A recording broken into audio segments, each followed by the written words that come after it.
Hey everyone, it's Arnie from Fanboys Unite Vlogs, Reviews, and more, and welcome back to another episode of Bookshelves. I'm going to apologize in advance. The audio quality in this video might be a little bad because there are bursting crackers near my house, and you might hear that sound. But let's get straight to it. I love doing bookshelves, so I'm really gonna enjoy doing this review. So I'm going to be reviewing Murder of Roger Ackroyd by Agatha Christie. It's the fourth book in the Poirot series and it was released in 1926. So it's almost been 100 years since this book has come out, but I have to say it is utterly fabulous.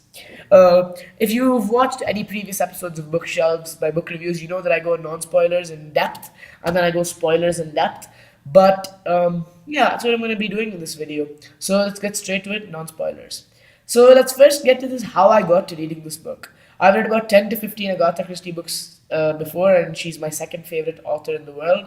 I really like her.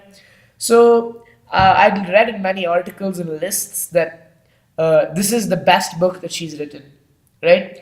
So I was going to keep this for last. I wanted to read all of her books before I got to this.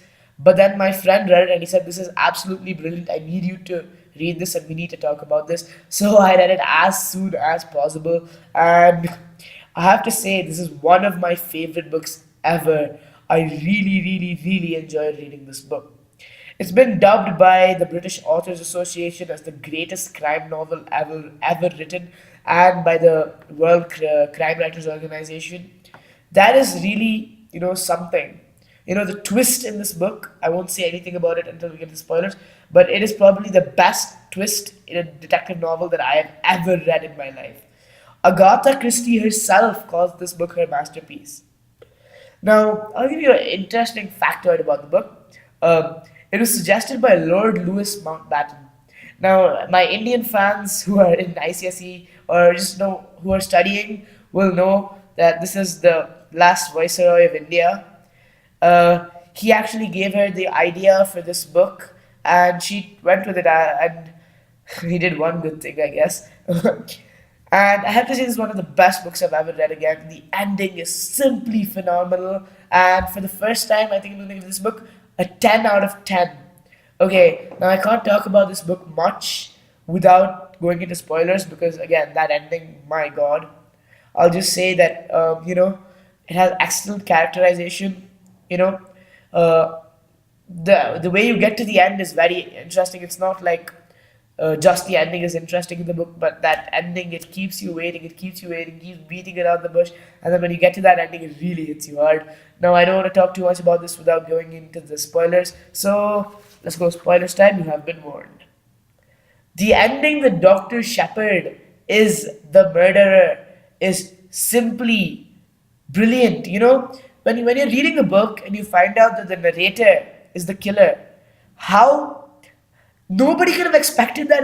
I never thought of that. I was like, okay, maybe it's Major Blunt, maybe it's Parker, but it was Shepard.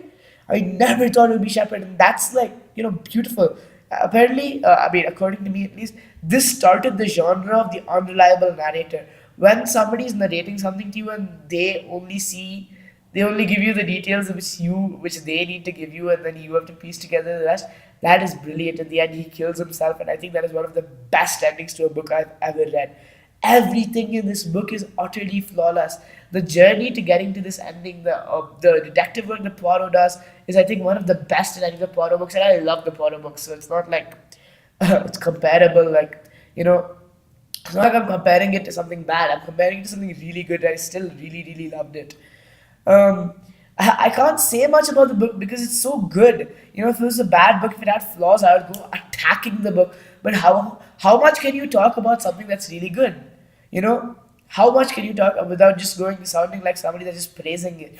It's one of my favorite books ever. I'm gonna keep saying that because I really, really, really, really like this book. I definitely think every single person here should check it out.